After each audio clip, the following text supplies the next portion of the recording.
I'm sorry. You can't say it's just trolling anymore when he literally shot up a synagogue with 50 people in it.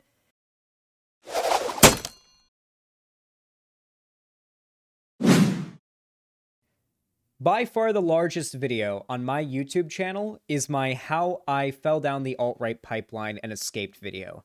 That video, if you go to my channel right now, you go to videos, you click by sort by most popular, that will be my top video. It's got like 800,000 views.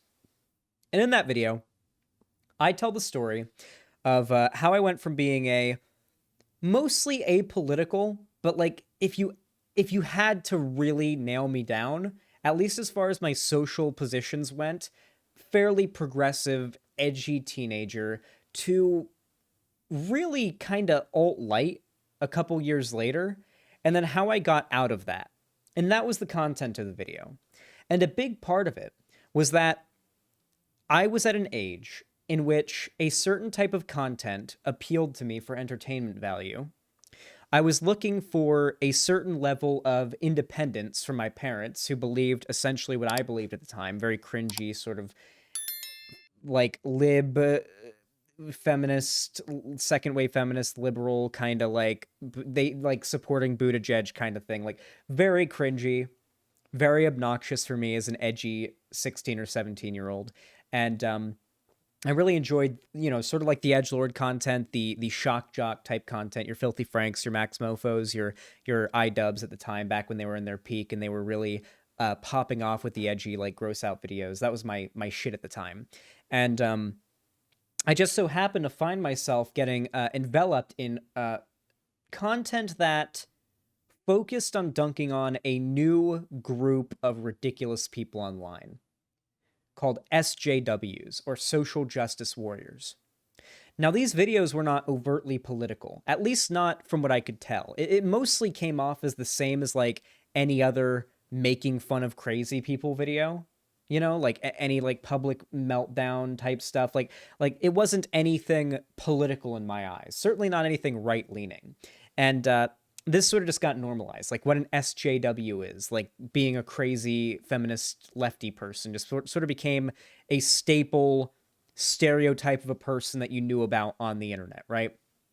And progressively, the SJW started to become this boogeyman, and it stopped being a let's dunk on random people online thing and became a people are actually trying to build serious political careers talking about politics and giving commentary, and are kickstarting these careers bitching about the SJWs. Now, at the time, I admit I was very impressionable. I was a teenager, after all, and I found myself sort of falling down a rabbit hole of content that led from anywhere from, like, pretty, like, just making fun of SJWs, but still like quite progressive, Seanhead's content, Chris Ray Gun's content. And eventually through collaborations, the YouTube recommended algorithm, etc., I naturally ended up finding myself watching your Andy Worskis, your Lauren Southerns, your more radical types back in the day, and becoming very amicable to their ideas. And it wasn't until I discovered a lefty figure that was capable of challenging these ideas that, to me, almost seemed like the hidden truth that the mainstream left was too afraid to show us. And once I discovered that, like, I didn't really question it. But then once, there came someone like Destiny, and there came, more figures that started to challenge this, I found myself questioning the ideas I believed a lot more.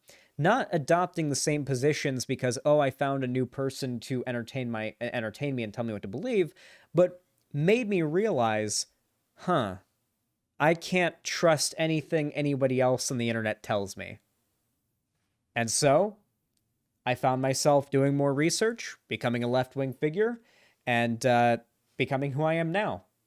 As far as, like, listening to other figures that, like, I do sometimes, but if they can't, like, cite their sources, then I don't ever take it on face value, Or at least I try not to. I do my best. I can't say that I never do it, because I'm sure there's examples of me fucking up in the past. I'm only human.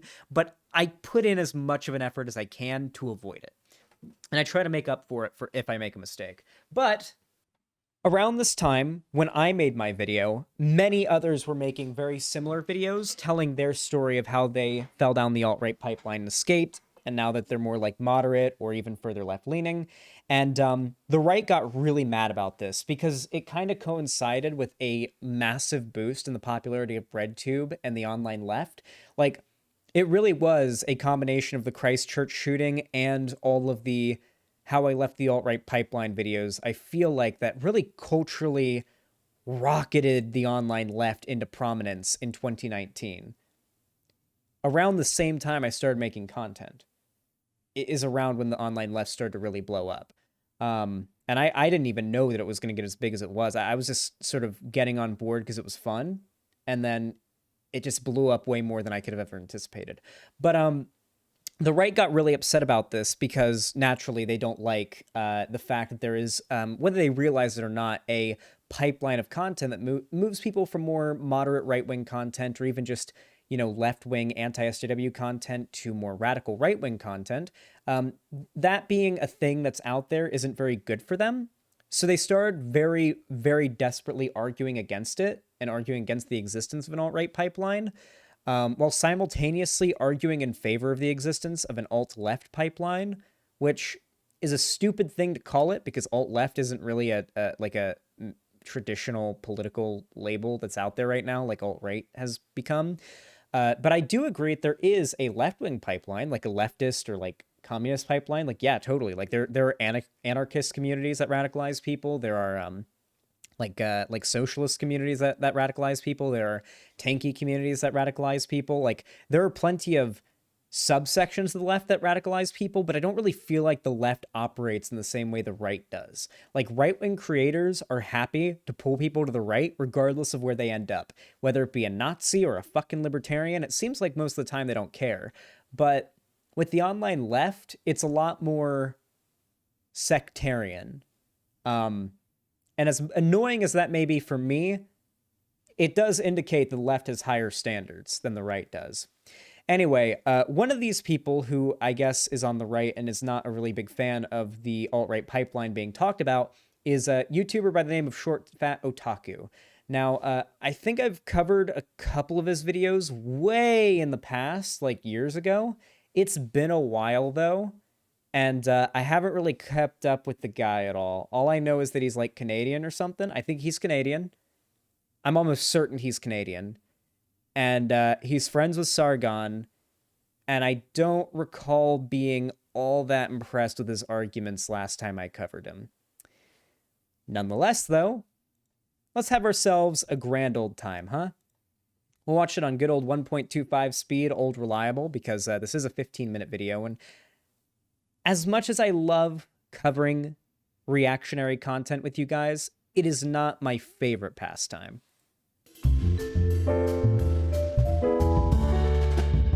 Every breadtuber and leftytuber makes a pipeline video. You know what I'm talking about, right? Where they put out some video about how in 2014 they were part of Gamergate, Hey, that's in me. 2016 they watched Sargon, and they were becoming a member of the alt-right. But somehow they were pulled out of the pipeline. They were saved. They often begin such a video by decrying the competitive nature of video games, or the love of edgy humor within gaming culture, because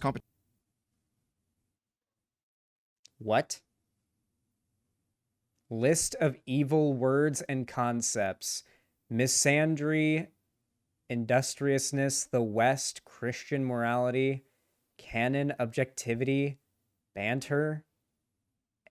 What are these like? Wait, are these banned words by the left? Dimorphism? Sexual dimorphism, I assume is what that is. This like, are these supposed to be the list of words that like trigger lefties or something? Is that what this is supposed to be on the wall there? Can you guys even see it with my camera? Is that what this is supposed to be? Like a list of the lefty trigger words? Also, who has started a how I left the alt-right pipeline video decrying the competitive nature of video games? What are you talking about? Like, the most common and consistent trend is pointing out that some communities in gaming spaces can be like ultra edgy and can encourage like certain far right behaviors, but it's never like gaming being competitive is the bad thing. Like, what? We're off to a real bad start. competition is anti-equality, and edgy humor is anti-safe space, making gaming on some level fundamentally anti-leftist. This is something I touched on in the last video. And they haven't Gaming encourages competition and being mean to each other, which is anti-leftist. Leftism is when there's no competition and everyone is nice to each other and everyone is poor. They're adding more things to the definition. I think they're finally starting to figure it out. Socialism is, in fact, when poor, nice, and don't say mean things. stop making these videos. It seems like every week there's a new video YouTuber out there who's posting on Twitter how they're making an alt-right pipeline radicalization video and how mad. Holy shit. Wait, is this guy like that triggered over the online left exposing the existence of the alt-right pipeline? Wait, this guy's fucking terrified. Wait, you're literally clipping a pillow who's a 1,000 sub lefty YouTuber from my community. And no shit to a pillow or anything, but like, you could absolutely be calling out other people here, but the fact that you even know about this video, or even know about a pillow, or that they're making this video tells me you people are fucking scared. You guys don't like when we talk about this kind of stuff. I mean, there's a reason why, didn't ShortFatOtaku say that he's jumping on board with the I refuse to debate Vosh wagon with Sargon?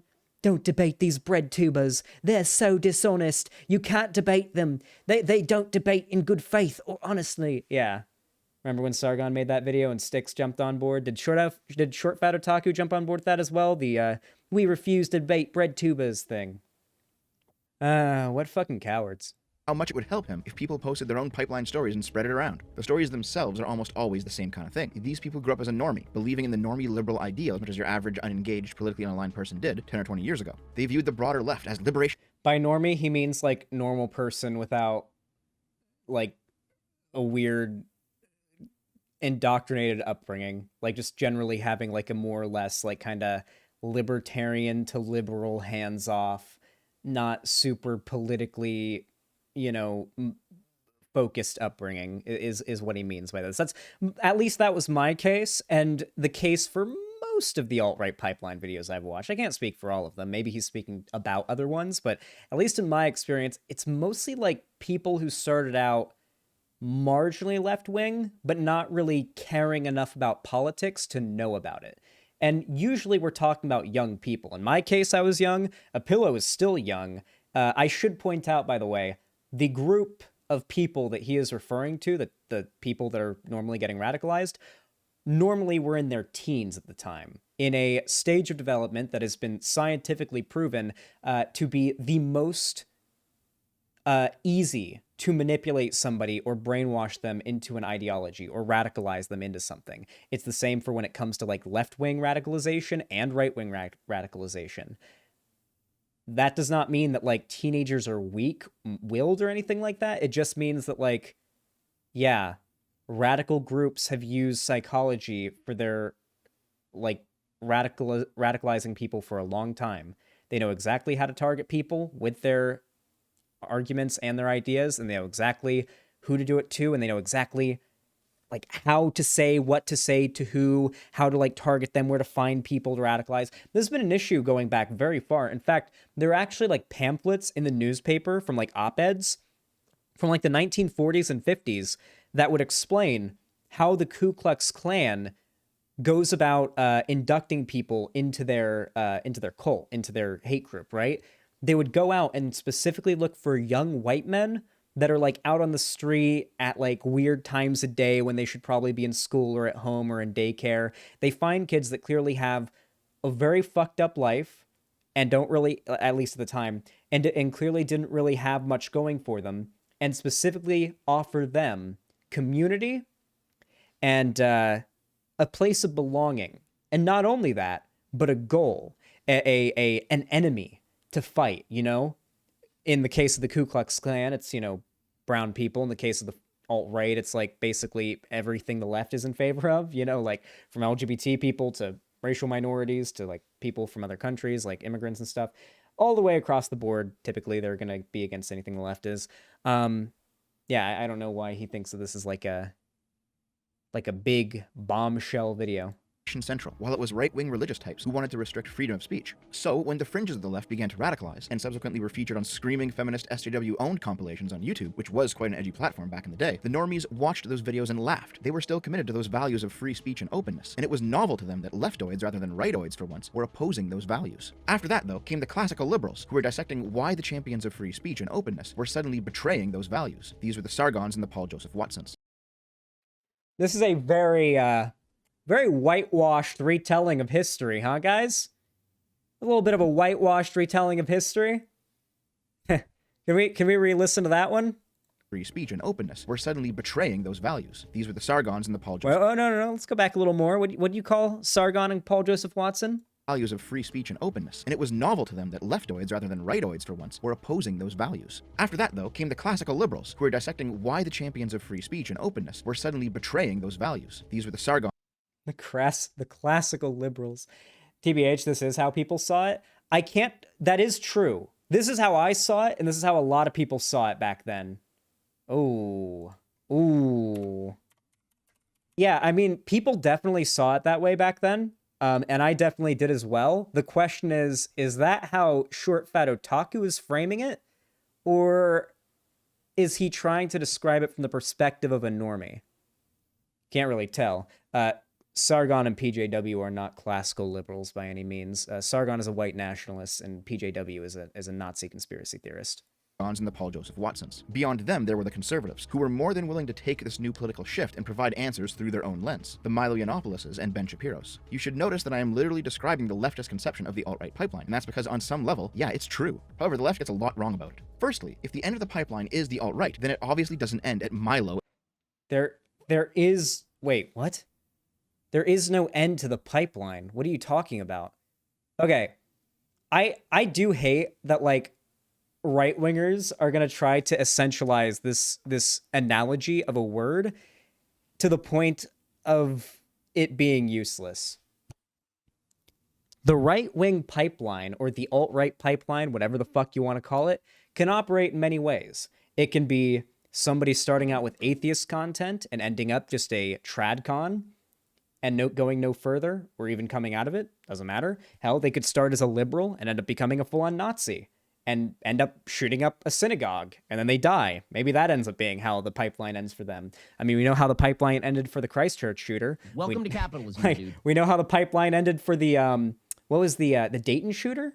I think the Dayton shooter was an incel. Who else? The school shooter that shot up that place on Valentine's Day 2018, that wasn't Dayton 2, was it? Am I remembering the same shooting, like two different names? It happened on Valentine's Day 2018. Parkland? Yep, no, it was Parkland. Thank you. The Parkland shooter was an incel. What else? There was the one that also happened in 2018 was the who was the guy that, oh yeah, Elliot Rodger. Oh yeah. Yeah. Whew.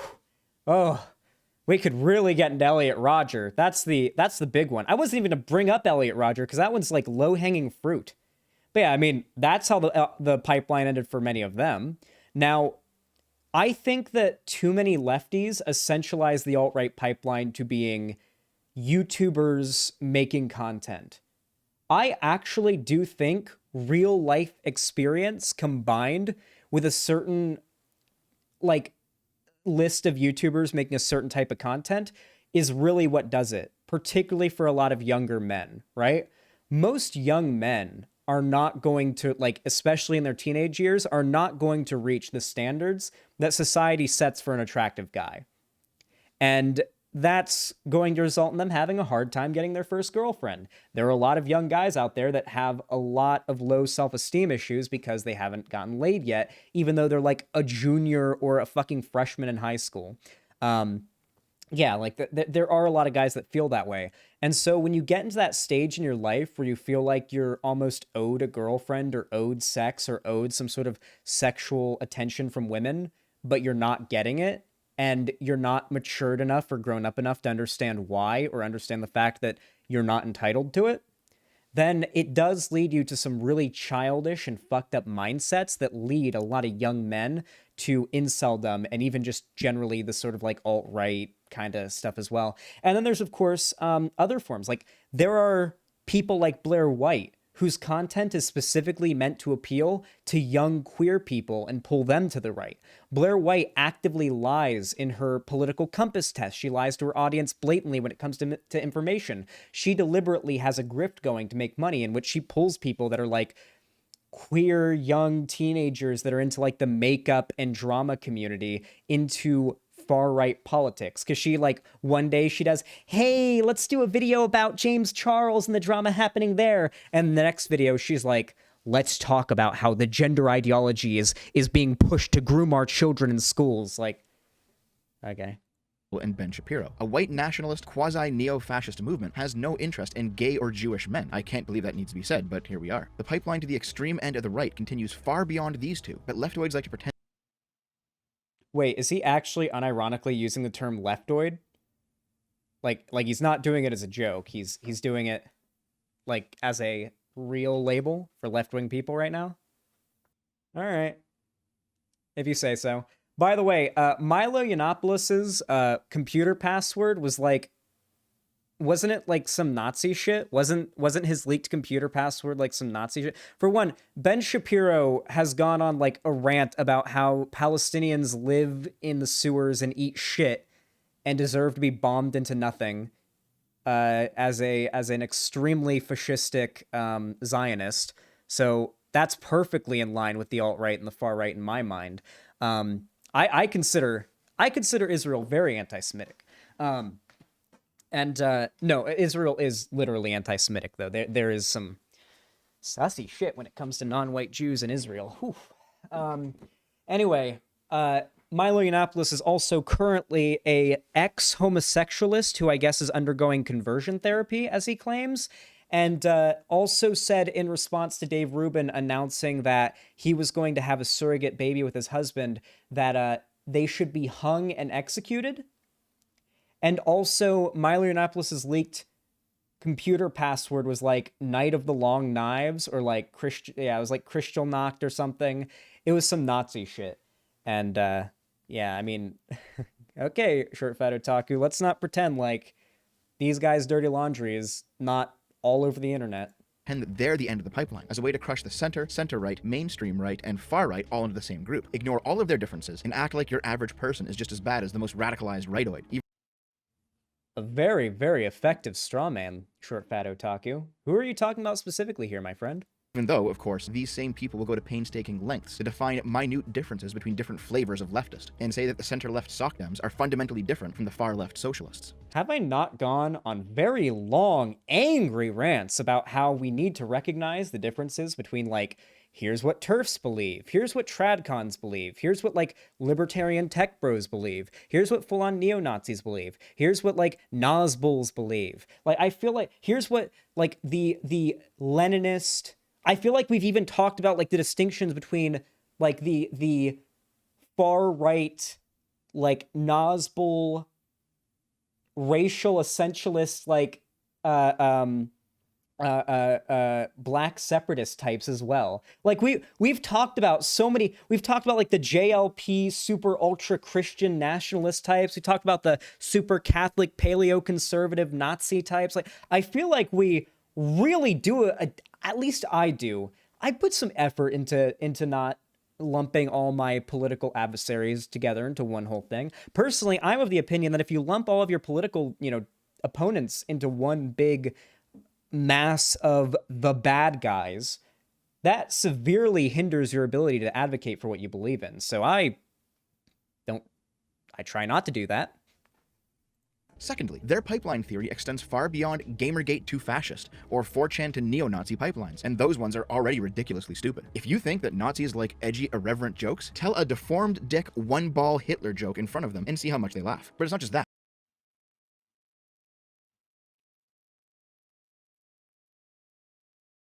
That's the point, ShortFatOtaku. Nazis and people on the far right aren't actually in favor of edgy humor. They just like racism and being, like, bigoted, and then saying it's a joke. And then everybody to the left of them, up until you get to the left, believes it's a joke and defends it as if it is a joke. That's what we criticize. Have you ever heard of the country singer to alt-right pipeline? I know I haven't. How about the divorced dad to alt-right pipeline? Joe Rogan to alt-right pipeline? Russell Brand? Yes. Wait. Yeah. I mean, I guess. Sure. Yeah. Let's go through the creators. Already ridiculously stupid. If you think that Nazis like edgy, irreverent jokes, tell a deformed dick one-ball Hitler joke in front of them and see how much they laugh. But it's not just that. Have you ever heard of the country singer to alt-right pipeline? I mean, I'm sure there's plenty of people who like country music and like follow country singers with shitty far-right politics and then end up becoming far-right. I'm sure it's happened. Okay. Pipeline? I know I haven't. How about the divorced dad? Oh, the divorced dad to alt-right pipeline is on full force, being slightly homophobic, threatening people. Yeah, okay, hold on. The divorced dad to alt-right pipeline is very believable. This is one that I feel like ShortFatOtaku would have to be disingenuous to say doesn't exist. Listen, unironically, dads get fucked over in family courts hard. Here in America, and especially, like, men in general get fucked over pretty hard in the UK when it comes to certain things, like, especially sexual assault and rape, if they're the victims of it in the UK. Second wave feminism really fucked up sexual assault and rape laws in the UK when it comes to men. Yeah, the turf shit there is bad. Even on like a policy level, it's bad. But like, there are tons of like dads who get fucked over in a divorce and then go full MGTOW or go like really far right because they feel like super betrayed by how they got fucked over by family courts. And that is a real issue.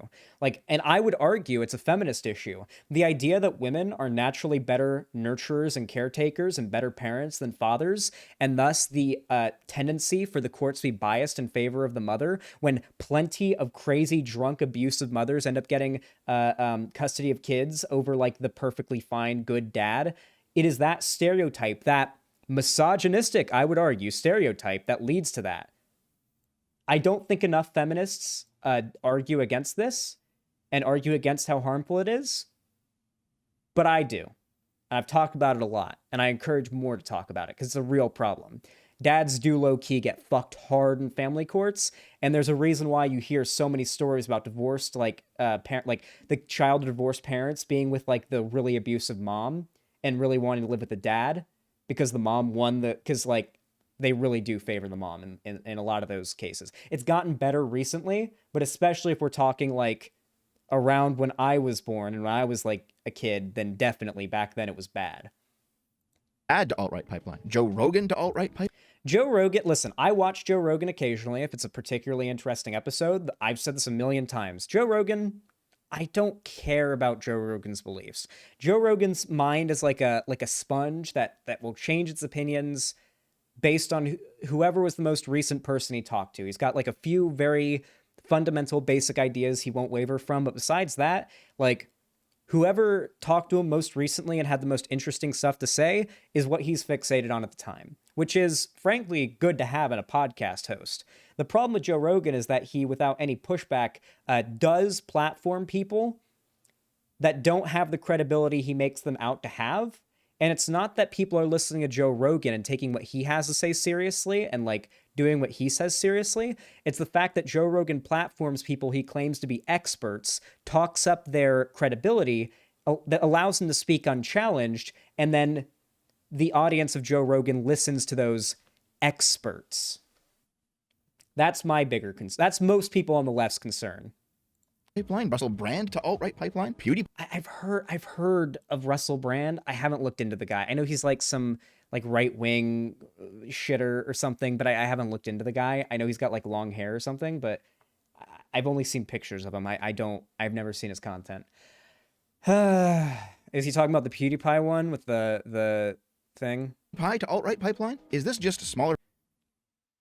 We're not going to get into the PewDiePie thing today.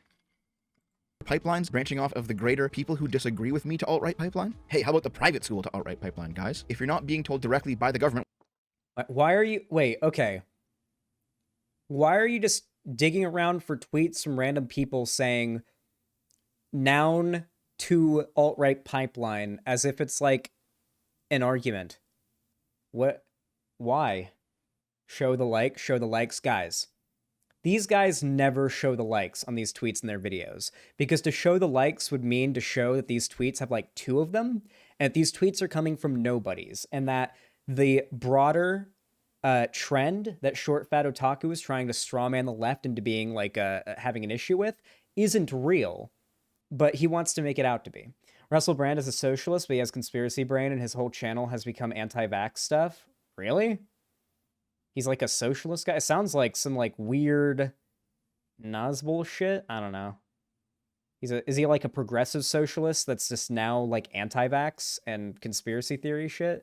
I don't know. Dude, conspiracy theory YouTubers are always like the weirdest mixed bag of political opinions. You'll get like really based social like opinions from them, and then they'll go on like an unhinged rant that's basically a pixel away from being anti-Semitic, and then they'll say trans rights, and you'll be like, are you okay? I don't think conspiracy brain is right or left. It's not, but like, I think it depends on the conspiracy, right? If you believe in like I feel like if you're more likely to believe in something along the lines of the reptile thing, you might be a little more right wing. Cause like, I don't know. I feel like it's easy to move someone who believes reptiles control the world to believing that Jews control the world, you know? I feel like if they've already bought the idea that like cold-blooded, underground living reptiles run the earth, I feel like moving them from that to actually it's just the Jews, I feel like the work's already been done for you at that point. You know what I'm saying? What to do. You're apparently a Nazi, which is the complete opposite in reality. After Trump's victory in 2016, the media, in a desperate attempt to figure out what went wrong, latched onto the alt-right pipeline narrative too. And even though Biden took the White House and Trumpism was dealt... Oh, I love the history revisionism. Dude, the term alt-right pipeline and the whole narrative about this blew up in 2018 with the rise of like BreadTube and everything, bro. Don't act like we don't know when this started to blow up, okay? Let's not pretend. Public embarrassing blow during the January 6th Capitol riot, the media continues to lean on the pipeline thing. Studies were commissioned on the nature of the pipeline, like the embarrassingly inaccurate evaluating the scale, growth, and origins of right-wing echo chambers on YouTube, which labeled Shoe on Head as right-wing. But this is full of goodies. There's apparently... Yeah, this is a pretty shitty one. Wait, am I on this? I think I was on this, right? I was Pig Puncher back then, wasn't I? I would be in the P's. Wait, are they even... They're not even in order. They're not even in alphabetical order. Okay, never mind. Well, I'm in here somewhere. I know I am. Hassan Piker, alt-right, bro. Wait, what? Oh, no, this isn't an alt-right list. This specific thing he's referencing, he's not wrong. This was like dog shit. This particular like study or like analysis that they did of the alt-right pipeline that he's specifically referring to, I remember when this was all over Twitter, it was like pretty fucking bad. Everybody, left and right, dunked on this like crazy. Apparently a guy under far left called Cuck Philosophy. Oh, Hugo and Jake is in here too. You're misgendering now, dude. Maddox and Bunty. Wait, you know what year this came out, right?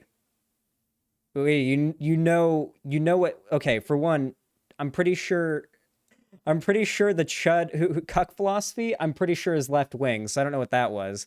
I'm almost certain Cuck Philosophy is left wing. But called Cuck Philosophy. Oh, Hugo and Jake is in here too. You're and this is from like years ago, I'm pretty sure. So I don't know what I'm pretty sure this was ShortFatOtaku using this as an excuse to dead name Hannah. That's what this feels like. No, it was from 2019.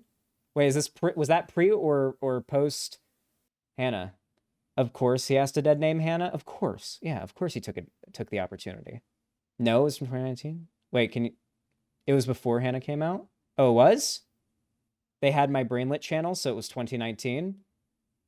Z the Freeman said that was before Hannah had come out. Regardless, though, to point this out is kind of weird, and also to actively do the dead naming and then call out the dead naming is pretty funny. It's gendering now, dude. Nice virtue signal, ShortFatOtaku. I know it when I see it. Maddox and Bunty King are put under centrist, even though those... Okay, Bunty King is just insane. I'm sorry. Bunty King is just a delusional weirdo that I had to block. He used to be like one of those, you know, bottom of the barrel, you know, bucket, another bucket of shit, you know, like he was like one of the anti-SJW YouTubers back in the day, just a whole, you know, carbon copy, just another one on the block, whatever, right? But then after the anti-SJW community stopped having as much prominence and stopped really making him money, he became like an SJW, and I mean it. Like, he became an SJW. Like, to the extent that a couple months ago, he was accusing me of being in the alt-right pipeline. This is actually kind of ironically funny. Bunty King a few months ago was accusing me of being part of and still in the alt-right pipeline. Bunty went 180 in like the worst way. 100%. Yeah. I don't know enough about Maddox to comment on that, though. Those guys have swung quite far left in recent years. The far-right category, along with Shu, also contains It's a Gundam, Sargon, Academic Agent, Armored Skeptic, Repzian, Matt Jarbo, Garapi, Joe Rogan, Dankula, the list goes on. What they call far-right contains a wide variety of different people who are... Everybody dunked on this specific... Like, wait. When the whole online left and right were dunking on this thing, you can't claim this is like representative of the left's view of the alt-right pipeline and the political positions held by all these content creators. Like, didn't your tweet making fun of that back in 2019 get like 50,000 likes or something? I remember it blew up. This was not a thing that was like agreed on with the left. Like, everybody dunked on this thing. What are you doing, man? Who are not at all politically aligned. It's more like when they say left, they mean establishment, and when they say right, they mean... Yeah, they said Christy Winters was far left. Yeah, I remember I think I quote tweeted it just to dunk on that, because at the time, me and Christy Winters were beefing on Twitter, yeah. Outsider. And yes, I'm in there too. I'm sure Academic Agent and I see eye to eye on tomboy abs. There was also the infamous alternative influence, broadcasting the reactionary right on YouTube, detailing how... I didn't like this one either. This one didn't really like... I feel like the alt-right pipeline as it exists is pointless to try to demonstrate with like an algorithm. It's not an algorithm thing. It's a culture thing. You can't measure culture with data. You can't measure, oh, was the right more culturally dominant online in 2014 and 2016 compared to 2020? Like, that's not really a thing you can measure. Not really. Like, you can look at the data on YouTube videos, but YouTube videos don't demonstrate it. Votes, I guess, can kind of demonstrate it if we're looking at the elections, but even that isn't representative of everybody who can't vote or everybody who's underage, right? Like, there's so much to, is there an alt-right pipeline that's radicalizing a certain demographic or demographics of people more to the right? Does that exist? And is it a cultural thing? Is something I don't know that a study even like this is capable of proving or disproving. The only thing studies like this will be used for, or were supposed to be used for, is censorship. Yeah, all that this really does is show, like, lines of association among viewership between creators, which I guess serves some purpose, but isn't very useful because, like, how many of you guys do you think, like, without me telling you to, or even if I tell you not to, are going to go look at ShortFatOtaku's video to leave a dislike? Now, a study like this is going to show a line between me and ShortFatOtaku. Does that mean that a significant amount of our audiences have crossover? Certainly not. But that's how it would show up in the data, because this sort of thing can't account for nuances like that. Political YouTubers adopt the platform, look, and tactics of non-political YouTubers in an effort to radicalize people rightward, in their view anyway. The report decries a segment of YouTube that has wildly different political beliefs, only similar to each other in that they are anti-leftist, ranging from conservatives to libertarians to monarchists to white nationalists, and that these creators form a broader community created by an interconnected web of appearances on each other's channels, sometimes as guests, but other times as debate opponents. The implication being that this web of connections creates a pipeline for viewers to be pushed down, even though in actuality, the people in this community disagree with each other regularly. They're just not explicitly left. I mean, I don't fully subscribe to the idea that it's like the algorithm and crossovers that pushes people from like a more moderate creator to a more radical one. I think it plays a part, right? Like if you watch like the H3 podcast back in the day, and then you discovered Jordan Peterson and checked him out through that, and then Jordan Peterson got you into Ben Shapiro, and then Ben Shapiro got you into Dave Rubin, and Dave Rubin got you into Milo Yiannopoulos, and Milo Yiannopoulos got you into Nick Fuentes, and I mean, yeah, I mean, if you go down the list, like, that's happened to plenty of people where they just jumped from creator to creator to creator, sure. But I feel like mostly it has to do with like a compiling set of ideological principles that become ingrained through not data or research or studying the reality of the world, but through subjective experience, right?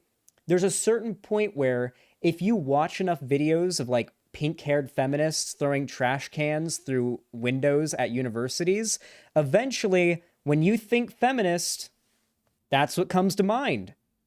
And if that's what comes to mind when you think feminist, well, maybe it's more likely that when you see that Milo Yiannopoulos video pop up in your recommended, regardless of what collaborations or recommend or whatever the algorithm did, or if you find out Milo Yiannopoulos exists, you're going to be more likely to watch his content because you've been, you know, somewhat softened up to the ideas that he holds, much more so than you would have been previously. Leftist. And the people who wrote this report view politics as being made up of my specific brand of leftism versus everybody else. Thirdly, and perhaps most importantly, the implication surrounding the alt-right pipeline discourse is that radicalization is bad. Fair enough. But there's obviously other pipelines that radicalize people leftward. In fact, in People's, I was saying... Wait, what is this editing? Why is there like a random E here on the side of the screen? Do you guys see this? Why is there a random E there? Okay. Say from the alt-right pipeline stories, they almost always describe the exact same alt-left pipeline. People start off watching iDubbbz or Chris Ray Gunn. They end up watching Shoe on Head or ContraPoints. And then eventually they... She's in the chat. ...get to Vosh or the Serfs. There absolutely is a pipeline leading from milquetoast progressive to tanky in denial. Yes, I know Vosh calls himself a... Wait. I'm sorry. The fact that these people refuse to debate Vosh but mention him constantly might be the most hilarious thing in the world. They live in constant fear of that man. Holy shit. Like, they really do.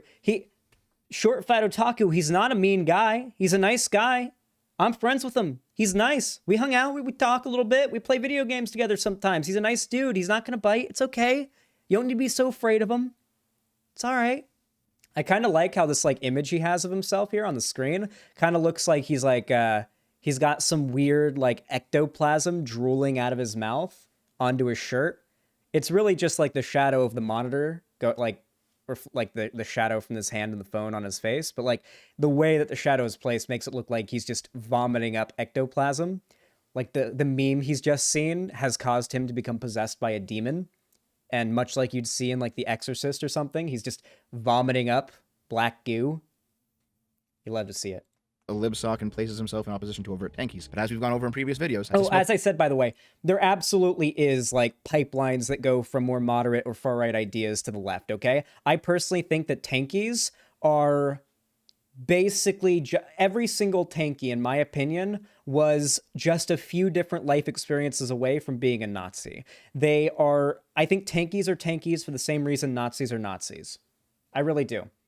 And I think there are plenty of extremely radical, insane left-wing factions that I literally relentlessly shit on. The idea that ShortFatOtaku would like even try to suggest that me, Vosh, or any of these BreadTube streamer types that have made these videos don't constantly shit on the parts of the left that we don't like and we disagree with, that there isn't constant infighting, is hilarious. Absolutely hilarious. How much you want to bet that he is later in the video going to try to bring up the idea that the left does constant infighting as an argument against the left, even though it debunks the argument he's making now. Right-wingers love destroying their own arguments that they made earlier in a video later on. It's their favorite thing. Screen and everybody knows it. Now, if you were to approach leftists with this obvious double standard, you'd get one of two replies. The first is just blanket denial. The second is far more interesting, that radicalization leftward is good and radicalization rightward is bad. Again, if you look at any lefty Twitter spaces, you'll see people talking casually. Not always, but usually. About how pulling others leftward is a victory. They're not interested in you as individuals, but only as fertile ground to colonize for their ideology. Dude, I love when people claim to, or I love when people pretend like they're unbiased, nonpartisan arbiters of logic and truth, that they look purely at, like, they have no biases, the left and the right, they don't care, they are on neither side, they are truly centrist, truly big brain centrists. Like, I'm watching this video, and this guy, you can tell what this guy's doing, by the way. This guy puts up sort of a very nerdy kind of, you know that kid on the train in Polar Express? You know the one, the kid with the glasses that goes, well, actually. You know, he kind of puts up that sort of front. And so if he had a normal douchey, like, arms crossed rant sona, he would look really douchey and lacking in self-awareness. So to prevent that very obvious and immediate criticism, he covers for it by presenting himself as ShortFatOtaku and sort of presenting himself in this particular way, because it's almost as a way for him to shield the very natural insults about the way that he presents his videos and his voice and how he kind of sounds like the kind of dude that I'd shove into a locker that will naturally arrive in his comment section. I like how he got ahead of it right there. I can appreciate a man who thinks ahead. Say nothing about changing people's habits or their inclinations towards harassment or violence, only that they're now playing for the correct political team. This attitude, in fact, makes them more likely to be harassing or violent, because now they have moral righteousness on their side. I used to be part of the bad team, but now I'm part of the good team. So if I do all that bad shit I used to do... This is actually a good point. I actually agree with this. There are plenty of people who feel like literally like their enemies are ontologically evil, and so no violence they do upon their political enemies is, you know, unjustifiable because they disagree with blank. Like, that shit is insane and does happen, but let's not pretend like it's as common as this motherfucker's trying to make it seem. But while waving the good flag and towards people waving the bad flag, then it's good. How very Marcusian of you. This is why a common leftist mantra is... ShortFatOtaku is very weird to me, very weird and parasocial, but so far this video hasn't been terrible. Yeah, it just seems like he's really trying to sort of damage control for the amount of bad press it puts out for the right, that the alt-right pipeline is a recognized thing now, while also having a, pretty weirdly online, super parasocial connection to what people on the internet are saying about other people on the internet.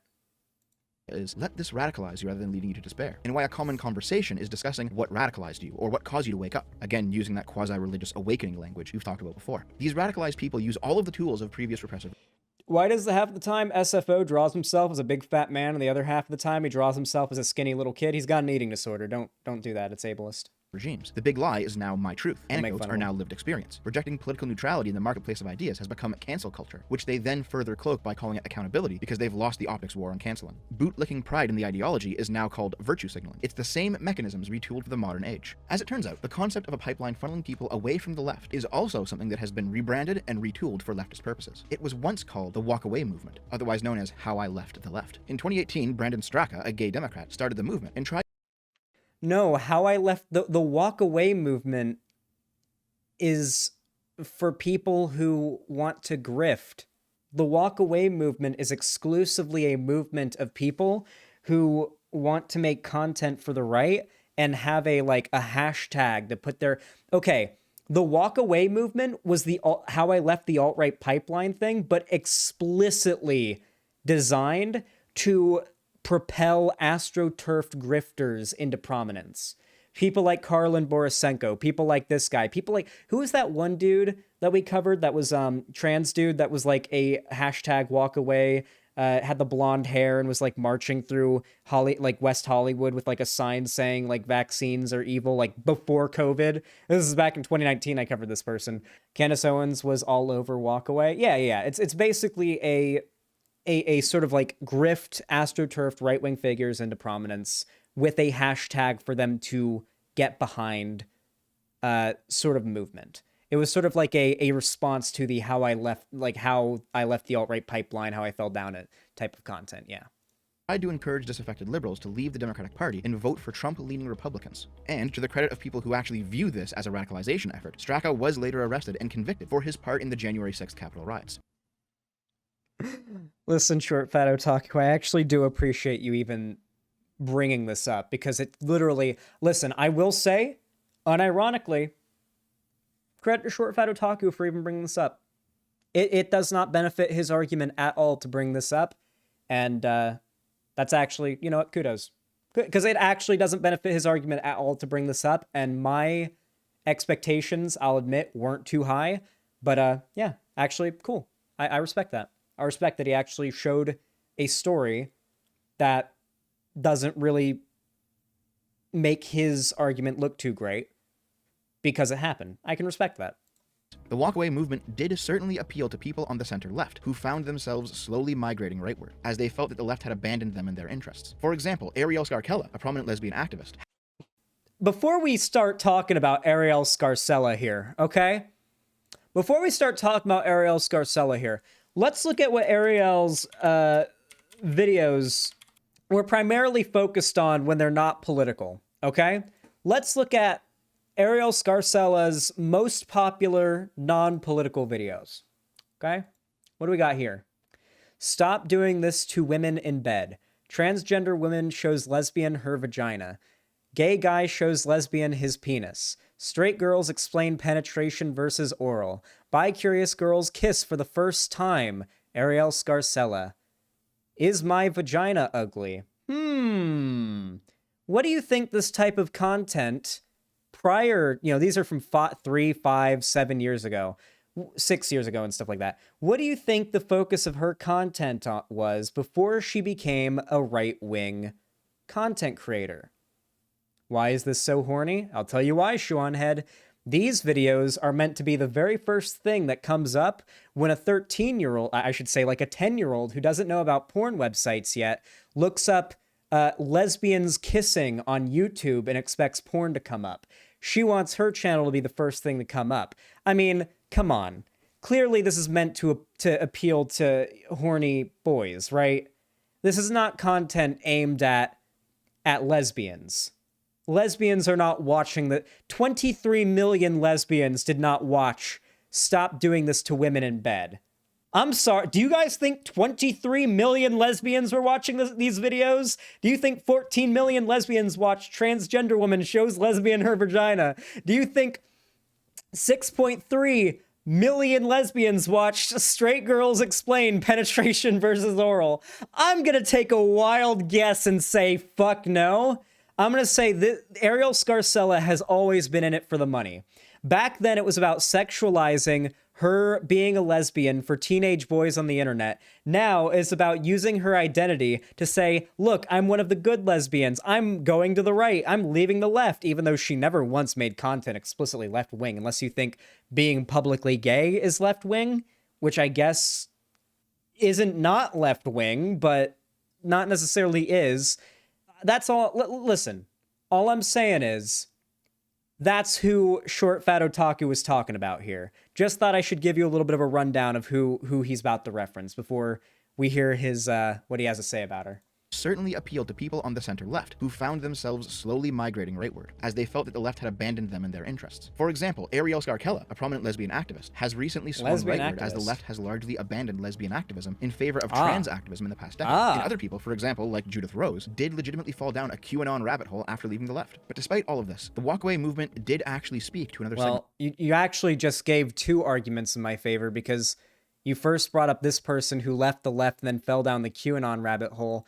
And the next person you brought up is explicitly not a feminist activist who joined the right because the left abandoned feminist activism for trans activism, but somebody who I think I just did a pretty good job of demonstrating has always been a grifting person who just wants to make money and is willing to exploit their being gay to do it. And now it just means pretending to be a right-winger who used to be on the left, who's gay, and that'll do it. That'll fucking do it. Straight people love hearing gay people tell them that straight people are the real ones who are oppressed. Oh, we fucking love that shit. We love that shit. And men love hearing women tell them that men are oppressed. That shit's fucking great. We fucking love that shit. It makes us feel all warm and fuzzy inside. It's why these content creators get so big.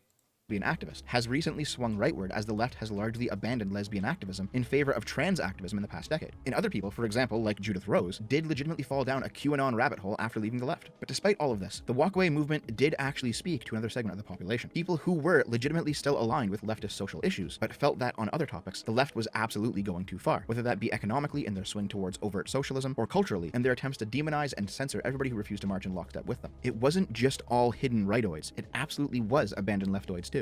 I think one person who genuinely did walk away and maintained some pretty consistent, somewhat progressive social beliefs, but still identifies as a Republican on the right and did the walk away thing would probably be, of all people, as annoying and obnoxious as she is, Karlin Borisenko. Karlin Borisenko did a better job defending Blair White against the transphobic attacks that Lauren Witzke made in that debate panel they did with John Doyle than Blair White did. Like, most of it, like, Blair White was just begging to be accepted as one of the good ones, while while like Karlin Borisenko was explicitly attacking Lauren Witzke's like overt transphobia. I think Karlin's like a genuine, like somewhat socially progressive person who's probably not very smart on most social issues, in my opinion. Karlin's just a libertarian. Yeah. Oh, I remember we watched you debate her. You did a pretty good job, Shu. For like your first, like one of your first debates, you did pretty damn good. Times like these, it's so frustrating that someone like ShortFatOtaku are either purposefully lying or just so ignorant that they don't know much about what they're talking about. Doesn't bother me too much. I don't really get... I'm working on not caring about what other people on the internet think as much. At least unless it pertains to my YouTube career.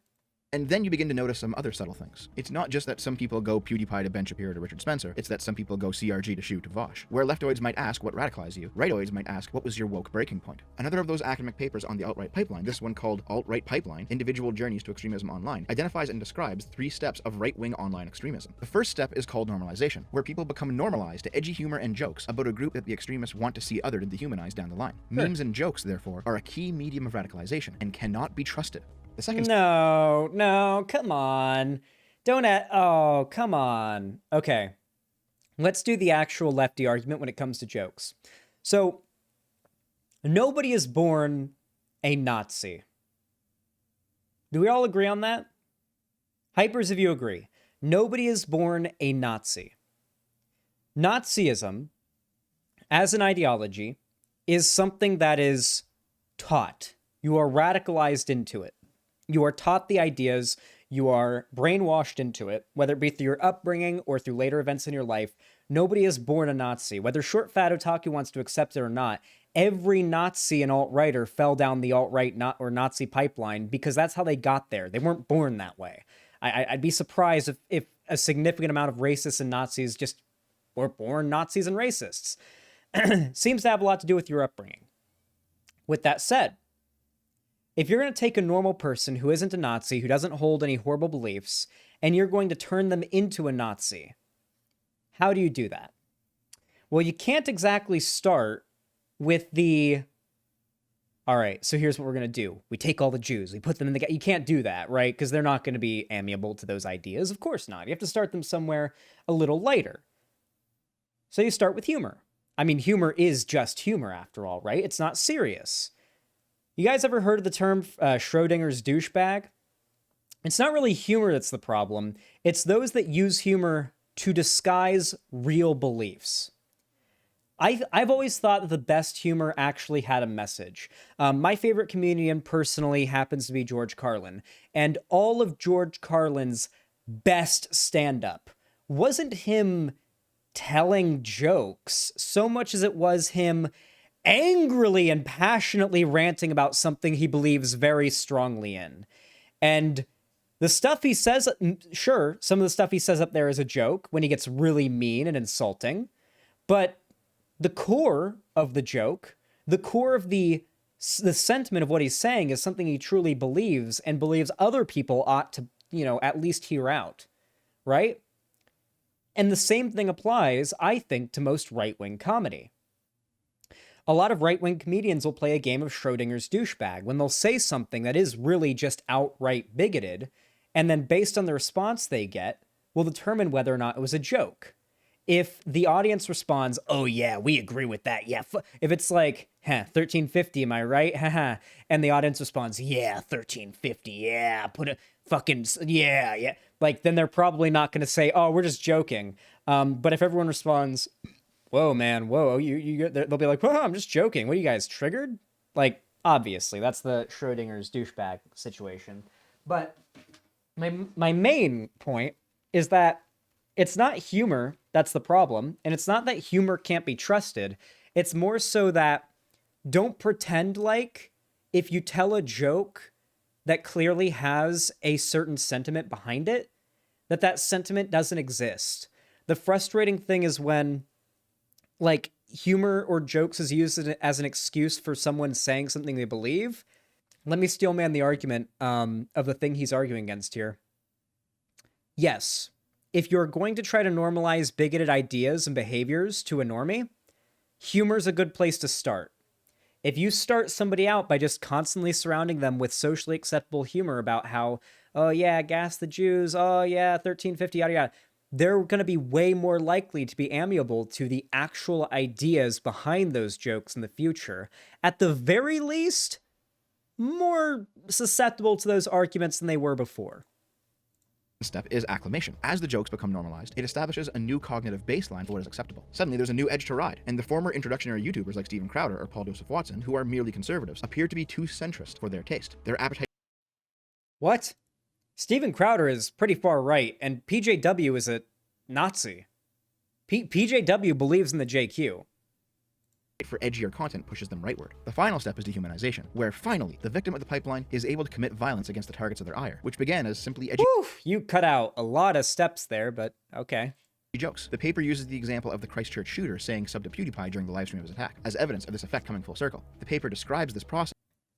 I think the shooting and the manifesto in which he talks about how he was radicalized to the far right was probably better evidence in favor of that than the him saying subscribe to PewDiePie thing, but sure. As the collapse of the boundary between troll and extremist. Now, this happens sometimes, but not all the time.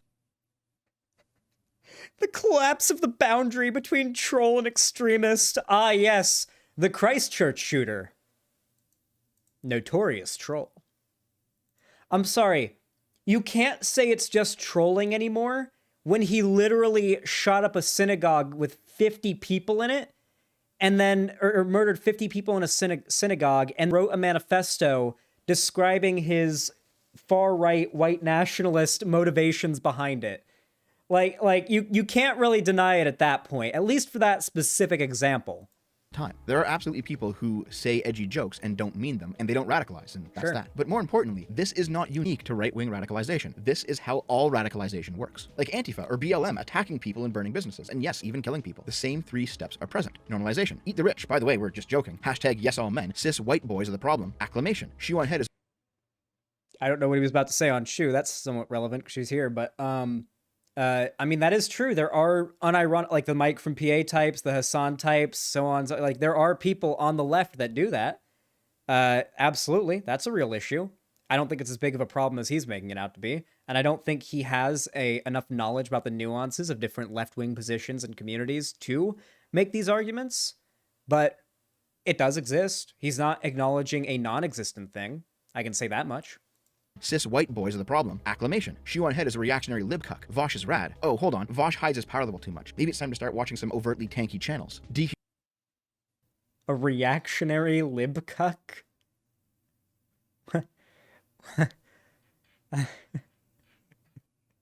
This feels even more funny to watch with Shoe on head in chat. Okay. Humanization. Let's actually start killing or attacking our political opponents in the streets, because we've been told That is a real problem. There are a lot of lefties who unironically believe their political opponents are ontologically evil and no act of violence against them is unjustified. by our favorite YouTubers that only power matters, and winning is better than principles. You call it selling out your principles, I call it fucking winning. And that's my principle. To win as a socialist, not to lose as a socialist. Wait, he's talking about voting for Biden here. The chat literally says bully Biden. But like he's literally talking about voting for Biden here so the left went. What is he talking about? Wait, is this an attack? Is this Vosh being a tanky? Is this Vosh being a tanky? Him saying to telling his audience to vote for Biden over Trump and bully Biden into having better policy positions? I'm pretty sure this is literally a clip tankies spread around on Twitter to cancel him. Or at least they did. That's not my principle. I don't give a fuck about principled failure. Principled failure is worth dog shit. This mechanism What is he showing on the screen here? How is this relevant? Portland suspect waited in garage before shooting pro-Trump protester court documents. Okay. What's this? Was it Vosh? Did Vosh do this? Wait, did Vosh shoot a guy in a pro-Trump supporter? A pro-Trump protester in a garage in Portland? Vosh, how could you do something like this? ShortFatOtaku, I'd never known. Because that's the only way I could think that this would be anywhere near relevant to Vosh and what he's saying here. Failure is worth dog shit. This mechanism that we're discussing, whatever it is, it's functioning on both sides of the aisle, but the left only complains about it when it happens in favor of the right. And I'm sure if the right held all the institutional power right now, they would only complain about it if it favored the left as well. So maybe outside of the like the presidency and whatnot, like the right in America at least is gaining. Like the rights, like Republicans are probably going to sweep the midterms. Like I'm pretty sure the right's rising right now compared to the left, at least culturally. And I mean, they're passing policies constantly that are like monumental, like regressive steps backwards for society. Like the don't say gay bill and whatnot. Yeah, like all sorts of stuff like that passing like crazy right now. They're banning a lot of like anti-racist literature and whatnot. Yeah, like monumental steps backwards. It's going to be a red wave, not our fault. Dems are spineless and out of touch. Yeah, absolutely. But it's just well, it's more so that like whenever things are going bad, whoever's in charge gets blamed for it. And America has a short memory. Very short memory. I wouldn't be surprised if Trump wins in 2024. I think Trump's chances, if he runs in 2024, are very, very good. we need to home in on something a bit more concrete. Each side is convinced that it has the truth and the other is tainted by propaganda. Which one of these views, if any, is actually mapping onto objective reality? There's another study called Algorithmic Extremism, examining YouTube's rabbit hole of radicalization, and it can probably help us cut through some of the bullshit. After categorizing nearly 800 political channels, we were able to differentiate between political schemas in order to analyze the algorithm traffic flows out and between each group. After conducting a detailed analysis of the recommendations received by each channel type, we can refute the popular radicalization claims. To the contrary, the data suggests that YouTube's recommendation algorithm actively discourages viewers from visiting radicalizing or extremist content. Instead, the algorithm is shown to favor mainstream media and cable news content over independent YouTube. Yep. The thing that YouTube favors most is going to be like mainstream, like your like late night show bullshit, your John Olivers, your like what's that one guy, the really annoying guy that basically just reads off lines over and over again? Like John Oliver at least like has good delivery. There's this one guy, he's like my least favorite late night guy now. He's so fucking annoying. Not Trevor Noah. He literally just stands there and just reads jokes over and over again to the camera. Seth Meyers, is it Seth Meyers? I think it's Seth Meyers. Oh my God. I cringe out of my skin when I watch that guy. Holy shit. Is it Seth Meyers? Let me check. Yeah, it's this guy. Oh, no. I can't stand this dude. I can't fucking stand this guy. This guy makes me want to tear my fucking skin off. He's so cringy. He just stands there and reads clearly pre-written, like, jokes. And then says, that's all for tonight. And then, like, it ends. There's even, like, a laugh track. I think there's actually a laugh track. I don't even think it's an in-studio audience because of COVID. I hate every single left-wing talk show host except John Oliver. Yeah, John Oliver's the GOAT for sure. Let's get back to it, huh? YouTube channels with slants towards left-leaning or politically neutral channels. Our study thus suggests that YouTube's recommendation algorithm fails to promote inflammatory or radicalized content, as previously claimed by several outlets. By the way, YouTube considers mine, Shoe-on Heads, Vosh's, ContraPoints, go down the list of left-wing figures, all our content to be inflammatory, and radicalized, okay? We are not mainstream political or news commentators. YouTube does not prioritize our content in the algorithm over the mainstream ones, okay? Trust me, you and me both are getting fucked over, ShortFatOtaku. We're both getting fucked by YouTube. YouTube doesn't like either of us, my boy. So, if there is a pipeline effect moving people towards the right, it's not being caused by YouTube itself. There have been other studies that have come out over the years showing that the left has independent... Okay, back in 2014 to 2016, we're talking about an era pre-adpocalypse. The dark times of YouTube essentially started the day PewDiePie said the N-word on that bridge in PUBG. Before that, you could just about say and do anything on YouTube. Your ad revenue, your clicks, your viewership would be high. YouTube wouldn't typically suppress your videos much. It was something that was a problem, but like, it was rare, you know? Like, it was so rare that, like, when YouTube falsely, like, I don't know, like, demonetized or falsely striked a video, every other YouTuber that was friends with that YouTuber would come together to talk about it. Like, Yeah, like the vomit cake series, like the cake series, the one with vomit cake and hair cake by Filthy Frank and stuff, that was monetized. There were ads before those videos. Those videos were getting tens of millions of views on the front page, trending on YouTube.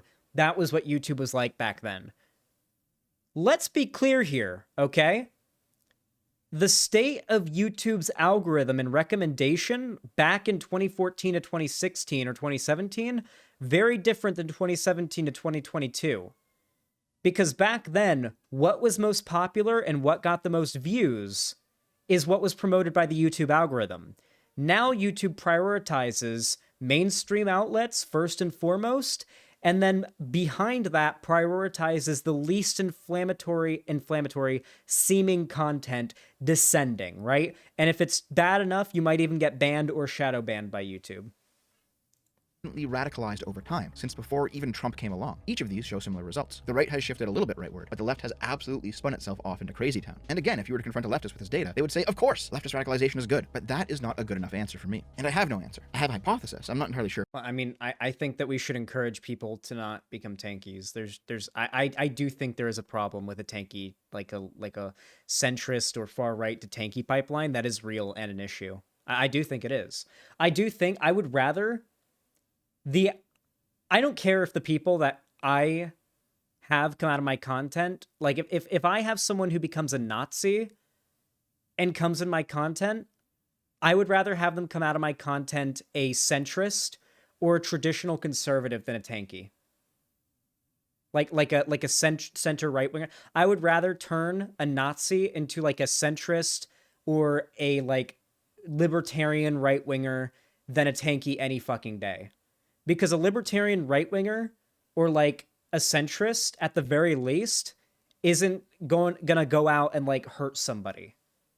And they're more likely to have more reasonable, practical, political like policy decisions or like opinions that aren't like based in, let's go lynch all the rich people, guys. That's my political opinion. Like, okay, dude. Yeah, you're really saying some profound shit, my dude. Like we need to fight against that kind of stuff, sure. And I do. But, I mean, is ShortFatOtaku really trying to fight against tankies and the far right to tanky pipeline because he has a problem with tankies? Or do you think he has a problem with the left? And it seems a significant amount of the groups the left advocates for. If it's true, but maybe. I've noticed that the broader left fervently believes in a unidirectional view of progress, that history is meant to move along the long, straight arrow of progress over time. And that arrow, of course... It's more like a, what's a good way to describe it? You know the sailing stones in the desert in like Death Valley? You know the stones that like mysteriously kind of drag across the desert, like, and they have these, like, no one knows why it was done. Turns out the reason is when ice on top of mountains melts and fills up that part of the desert in like cold times, the ice freezes on the surface, and then wind blows the ice, which pushes the rocks, and then the rocks move from the ice getting pushed by the wind, and the ice melts and the water evaporates and leaves the rocks the big, path, marked. So it's more like that. It's like ice getting put. That's how progress works. Slowly, and it goes back and forth, right? Like, we make a bunch of progress, like a big step is taken for like the rights of a certain like marginalized group, but then like the far right gets really mad about that, and in retaliation goes like extra hard, pushing out propaganda and lies and misinformation about that group or about that issue, and tries to radicalize more people to the right. And so we see this sort of like 2-step forward or 3 steps forward, 1 step back kind of thing, right? Where like society will take 3 steps forward in progress, but then 1 step back, because the right will like give a push in response. But then the left ends up taking another 3 steps forward in response. So we always do overall end up moving more progressive, clearly. Obviously, you can't deny that. We're clearly more progressive now than I mean, slavery, Jim Crow, redlining, now today, like, we've clearly progressed. It's happening, but it kind of skitters back and forth, right? Even if we're generally moving in one direction.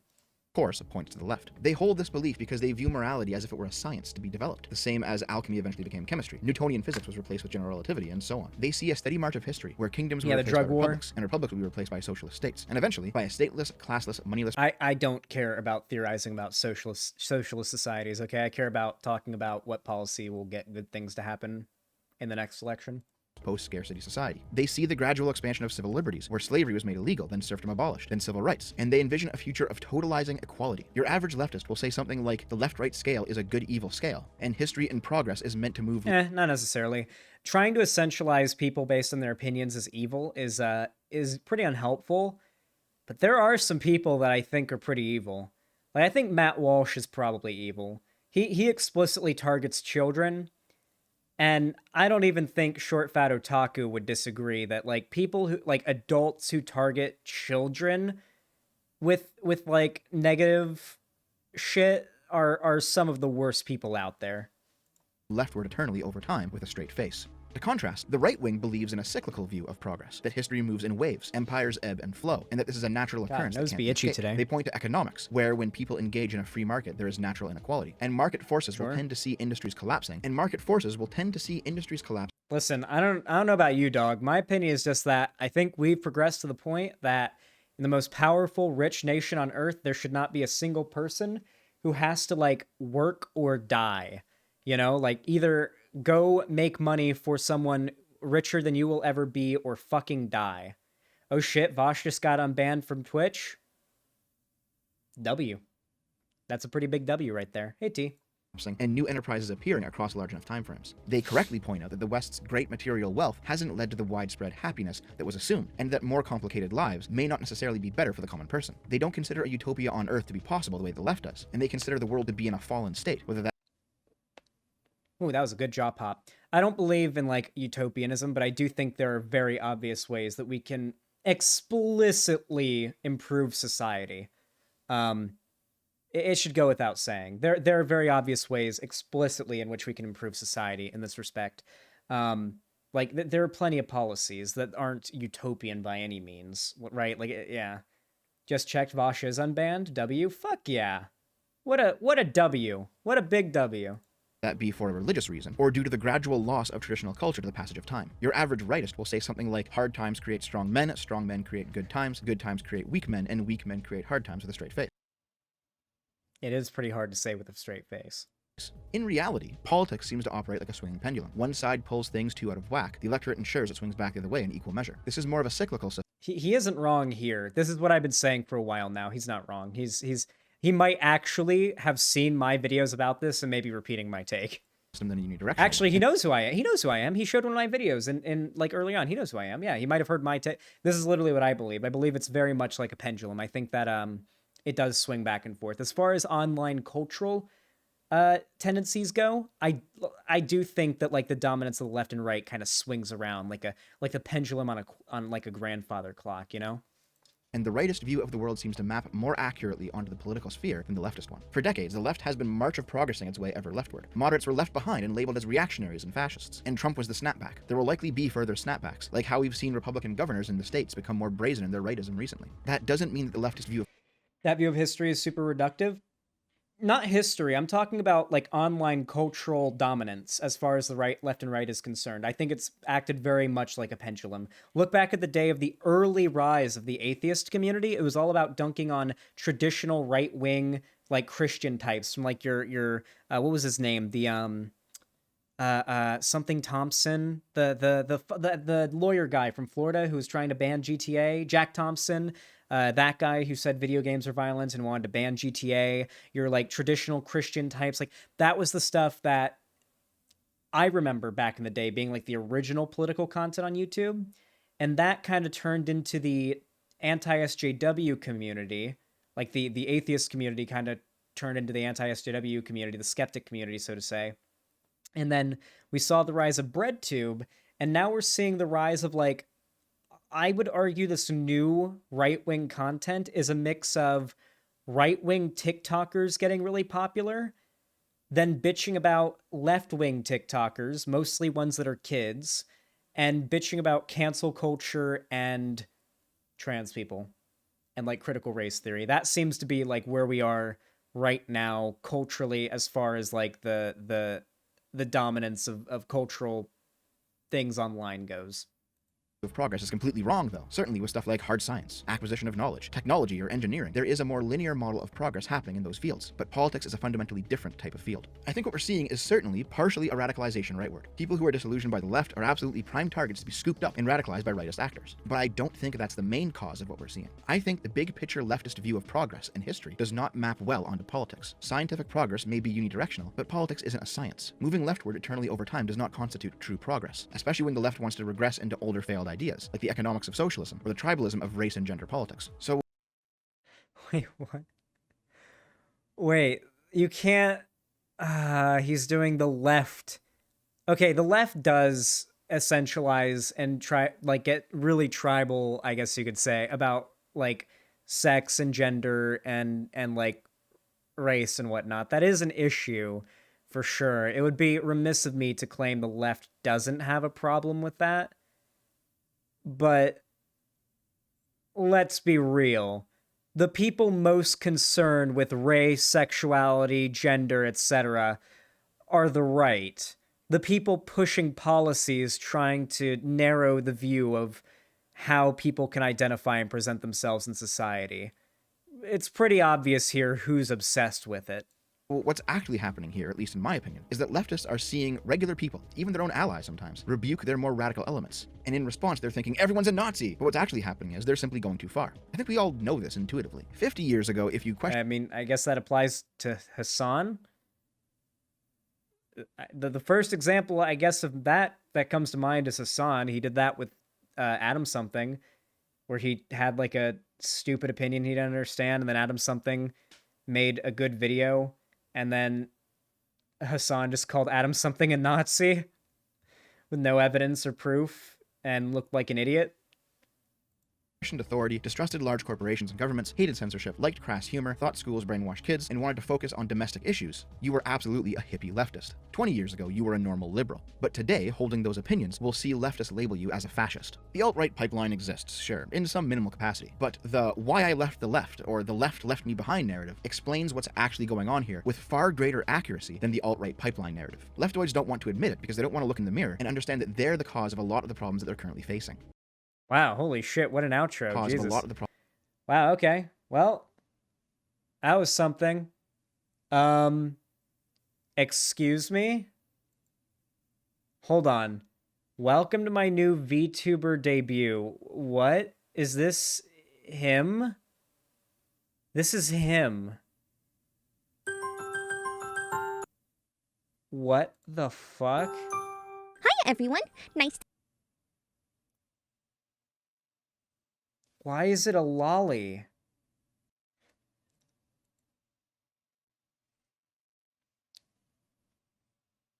You know, we don't judge here. We don't judge here, okay? We don't judge here. We don't judge. April Fools, please, for the love of God, we don't judge, okay? We don't judge, okay? We don't judge. I know, it's probably an April Fool's joke. Anyway, if you enjoyed this video, please consider dropping a like, both on the stream, if you're watching it over on YouTube, and on the video itself. It helps me out a lot, and frankly, helps to show me that you guys like the video. It helps it out in the algorithm, and it tells me that you guys enjoy my content. If you're new to the channel and you want to see more from me, please consider dropping a like, subscribing, ring the bell icon, maybe even supporting me financially by donating, subscribing, or gifting a sub over on my website. Of course, if we hit $300 on the dono goal today, of which we're at $135, I will put on the Shadow the Hedgehog onesie and wear it for the whole rest of the stream. We're so close. We're nearly halfway there. Don't let it die. And of course, if you want to follow my other social media and find me on other platforms, there are links in the description of the stream to my Instagram, Twitter, TikTok, and my fan Discord, which you should definitely join if you want to talk to me. I do watch parties in there, and if you definitely, if you want to send me content recommendations, you want to go to my Discord, please. I love when you guys send me lots of content recommendations in the stream suggestions channel in my Discord. Finally, you can support me on through Twitch, YouTube, through Patreon, and through Streamlabs and Stream Elements. And with all that said, thank you all so much for your support. I really do appreciate it, and have a good one.